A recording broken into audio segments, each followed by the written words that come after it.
All right. Hey, I am Mr. Shrum back again with our next tutorial. And in this one, we are exploring waves. And by the end of this lesson, we'll be able to classify waves based on their characteristics and use math to model them.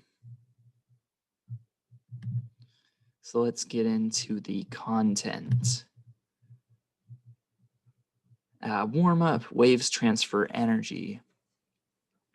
So in your life, as you've observed light, sound, water, what have you noticed about waves?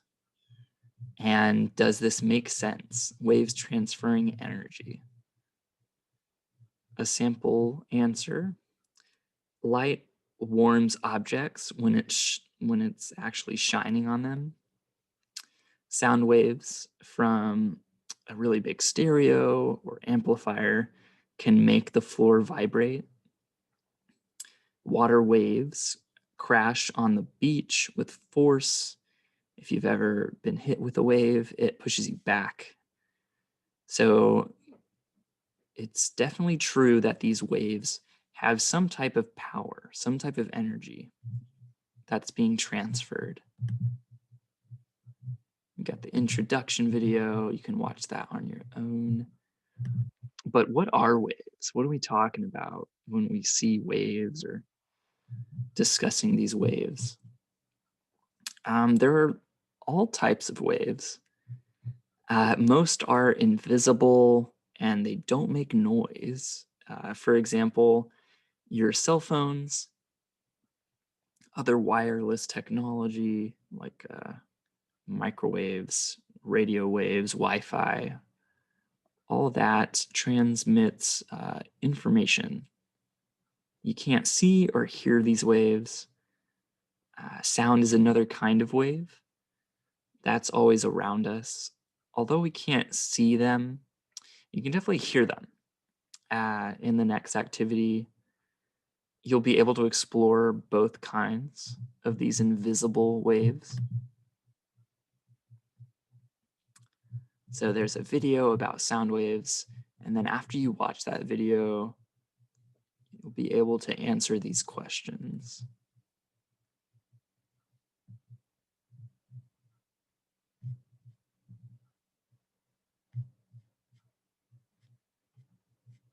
Da, da, da, da, da.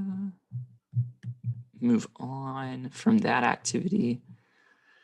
Have you ever watched an object float on top of water and there are waves forming underneath it? The floating object mostly stays in one place, even though the waves are moving beneath it. You see the object move up and down in kind of like this oval shape path. The water molecules in the wave are moving up and down, and they're also following a similar oval path. And they're transferring the energy of the wave by bumping into other molecules.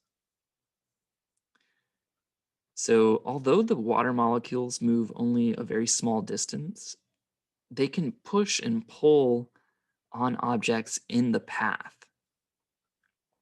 And the same is true with sound waves. For example, air particles move back and forth when a sound wave moves. When the sound wave reaches your ear, those air particles near your eardrums exert pressure that we hear as sound. Waves are classified into two types based on the way energy travels. In some waves, energy travels through interactions between particles of matter. These waves are called mechanical waves, while in other waves, energy travels in electric or magnetic fields, and those are called electromagnetic waves. So if we click on mechanical waves, they require matter in order to travel, whereas electromagnetic waves, they're using things that don't require matter. And you'll see in these slides what that means. Mechanical waves, they have some type of medium, this matter. They travel when molecules in the medium collide with each other and then pass on the energy. They can't travel through a vacuum, which is space that has no matter in it. Sound is a type of mechanical wave. It can travel through gases, liquids, or solids, but not through a vacuum. So it needs those tiny particles to be able to hit one another and transfer energy. Water waves, seismic waves, or earthquakes, and waves traveling through a spring or string are examples of mechanical waves.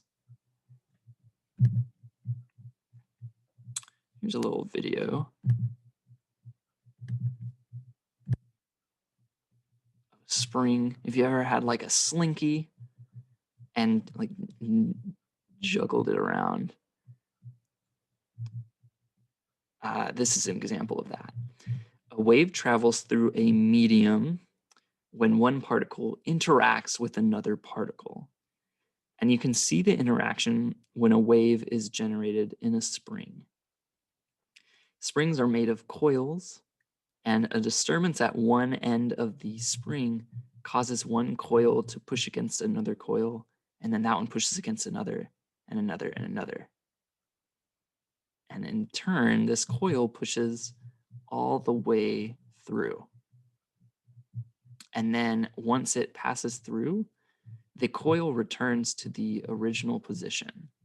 And that position is called the equilibrium position. So if you press play again, the hand shakes, and then that wave travels throughout, and then it rests back to the equilibrium position.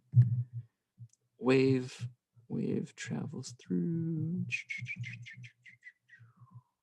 and then stops. Now, electromagnetic waves. This shows you the spectrum of electromagnetic waves. The motion of charged particles creates electromagnetic waves. The motion causes a disturbance that travels in the form of moving electric and magnetic force fields. Each field creates the other, so no medium is needed. These can travel through a vacuum. So in space, that is why sunlight is able to travel from the sun to the earth through space. It doesn't need matter. It just uses these fields to transfer the energy. And some examples are visible light, microwaves, radio waves, and then X-rays or gamma rays. So here we have visible light that allows us to see color, ultraviolet from the sun. Then we have infrared radiation. So we can't see it, but if you have infrared vision, if you have a remote and you point it at your TV, you will see infrared radiation from your remote to your television. Microwaves, that is how it cooks your food using these electromagnetic waves. And then the longest waves are radio waves. FM, AM radio. Let's see if we can get deeper into these waves. So we have a question: which statements are true about all waves? It's true, it's caused by a disturbance, and it carries energy. Not all waves require a medium. and it doesn't always carry matter. That's not part of being a wave. A wave is caused by a disturbance, and as it travels, it carries that energy. So here we're given an image, and then we're supposed to decide what type of wave it is. So a wave is a mechanical wave. Water requires particles to push against one another to move. It needs matter. Electromagnetic waves from the light. That is not matter. It only requires the electromagnetic fields. How about satellites, right? Those are waves that do not require a medium, so they're electromagnetic. What about sound? Like when you're talking into a microphone, like I'm doing right now, those are mechanical waves. Those are particles running into other particles in the air, and thus that's a mechanical wave. Okay. Now we're going to look at measurements. What does that mean when we're trying to measure a wave? How is that even possible? How can we tell one wave apart from the next? Well, we can assign numerical values to certain parts of a wave. These measurements relate to wave characteristics. Let's look at sound as an example. In sound, pitch depends on wave frequency. And wave frequency is the number of waves created per second.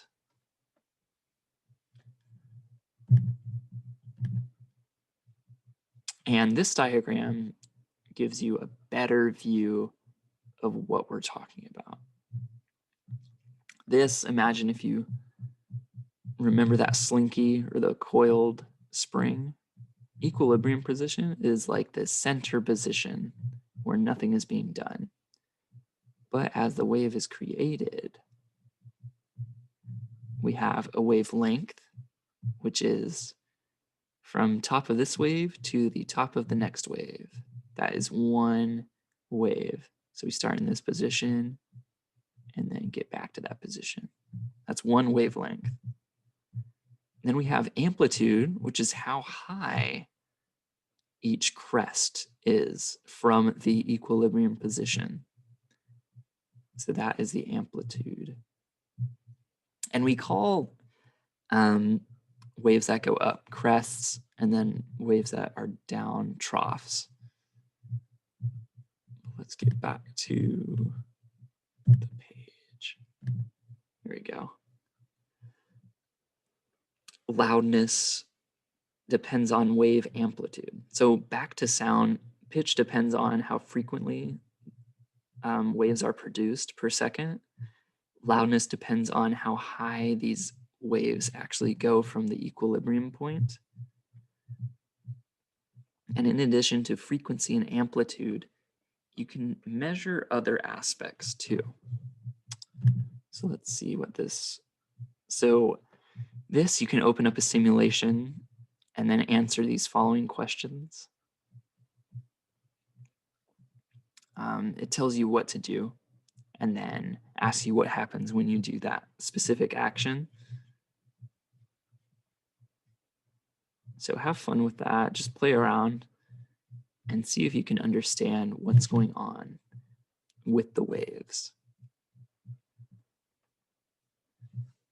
But here are some of the keywords I was talking about before. The crest is the highest part, trough is the lowest part, amplitude is the wave height measured from the equilibrium. Wavelength is the distance measured between two adjacent crests or troughs. And adjacent means to the side. So bam, bam, to the side of this. You don't want to measure from here to here. You want to measure on the same side. So bam, bam. Amplitude relates to the energy of the disturbance. So the higher this wave is disturbed, the more energy it has. A loud sound wave has a higher amplitude than a quiet sound wave. A tsunami wave has a higher amplitude than a normal wave in the ocean. Frequency relates to how quickly the disturbance occurs. So that's the number of waves or cycles per second. And the unit of cycles per second is hertz, if you've ever heard of that. Hz, hertz. Guitarist. As waves travel, they encounter a number of materials. Some materials let waves travel through them, but others absorb all of the wave's energy. When a wave travels through a material, it loses a small amount of that energy as heat. Eventually, the wave will stop when it loses all of its energy.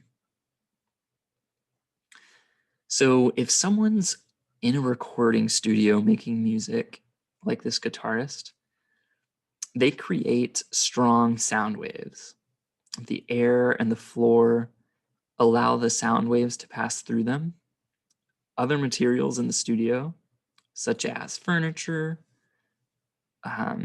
those little soundproof walls, that can absorb the sound waves. Materials called sound dampeners, are used in studios to absorb the sound. Although sound waves pass through the air and floor, they'll eventually lose their energy and fade away the further you get away from the studio. So musicians will try to minimize the sound that escapes the studio.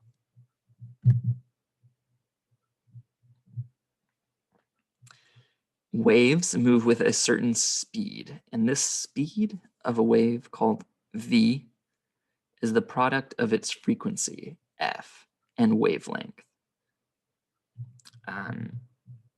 With this character, that is a Greek letter. V equals the frequency times the wavelength. So remember this formula. For a given type of wave and medium, the speed of the wave is constant through that medium. Consider sound waves. For any sound wave traveling in the air, each point travels 343.2 meters in just 1 second. However, the speed of the wave changes if the medium changes. In water or on the ground, molecules are packed more tightly together than in air. So sound waves travel much faster in water and on the ground. In the image, a mechanic is using a stethoscope attached to a probe to listen to problematic sounds from the engine. Because sound from the engine reaches the mechanic more quickly in metal than it does in air, so he can better pinpoint where the sound is coming from within the engine. When a wave travels, its frequency never changes. When a wave moves from one medium to another, its wavelength and speed changes, but not its frequency. The frequency, constant.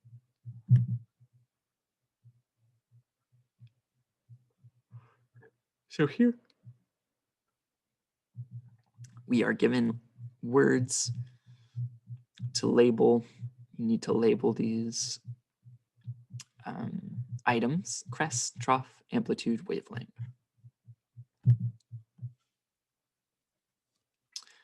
Have another question.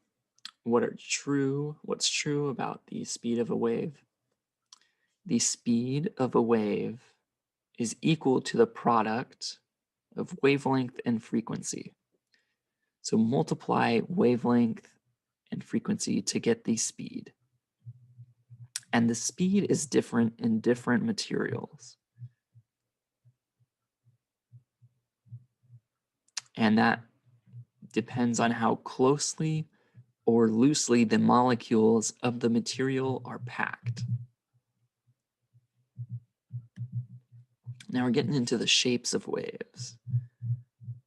Waves can have different shapes, and these differences are due to the direction of the disturbance as the wave travels. Waves in which the disturbance moves at right angles to the direction of the wave are called transverse waves.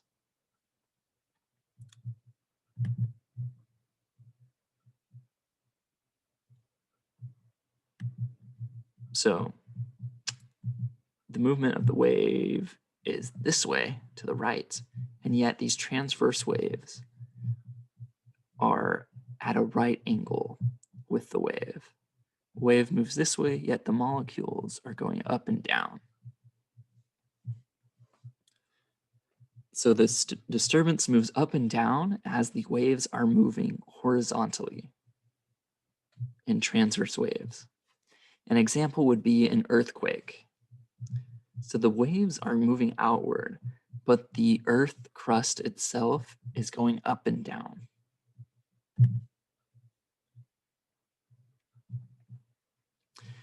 Waves in which the disturbance moves in the same direction as the waves are called longitudinal waves, also known as compression waves. So sound waves are actually longitudinal. Air molecules collide with each other in the direction of the wave's movement. If you compress one end of a spring and let go, the coil moves from right to left, or left to right, as the wave travels. So a wave that moves through a spring this way is called a compression wave. So each particle is actually moving in the same direction as the wave. Water waves are a combination of both transverse and longitudinal. So water molecules travel in that oval-shaped path that we were talking about earlier. So it's going in the direction of the wave and then also up and down. So it's like, whoa, like both in a circular way.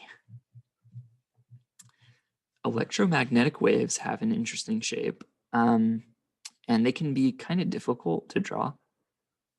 In the video on radio waves, the electric and magnetic fields grew and shrank as the wave moved outward from the source. We can show the two fields as two transverse waves that travel together, and they are at right angles to one another. So look at this double transverse wave. You can see one wave in blue shows the change in the amount of electric field.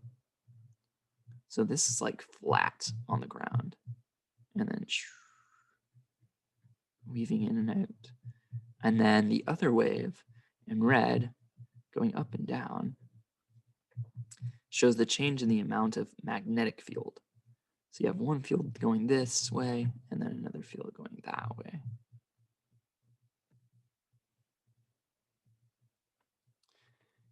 Another question, the particles in a mechanical wave are moving back and forth in the same direction the wave is traveling in. What is the shape? So that's longitudinal. Same direction as the wave, longitudinal. The particles in a mechanical wave are moving at right angles to the direction the wave is traveling in. What's the shape of the wave? Transverse. So transverse waves, mechanical wave, in which particles move at right angles to the direction of the wave movement.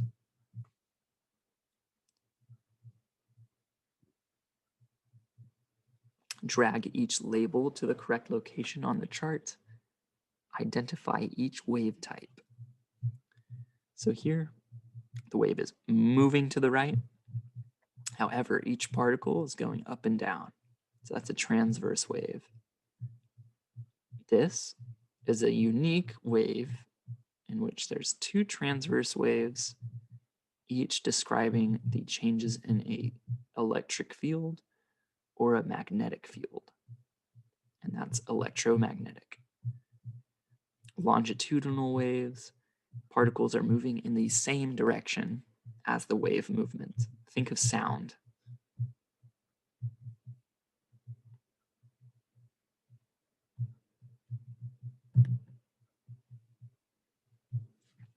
Here's a further explanation if you want to look at it.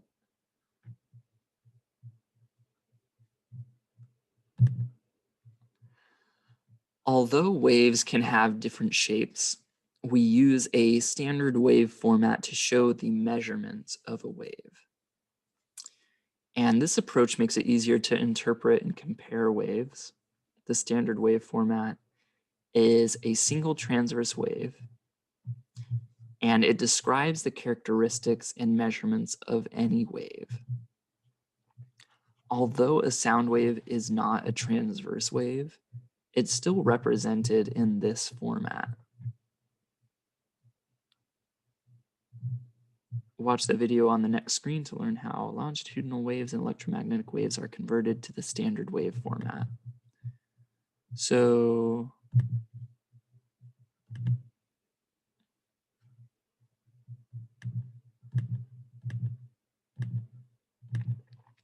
you can watch this on your own.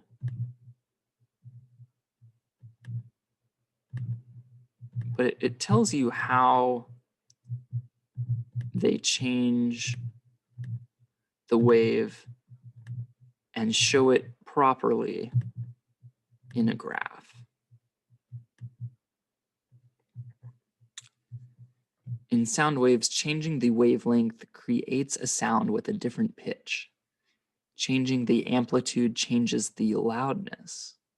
So when we speak, we create these differences in sound waves. Our ears hear the different sounds as words and sentences. So if I talk real quietly, the amplitude is actually smaller.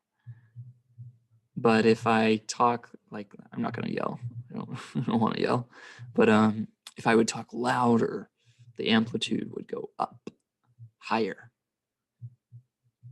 Sound is one way that we communicate with each other, and our ears can distinguish these differences in sound waves that correspond to words or musical notes.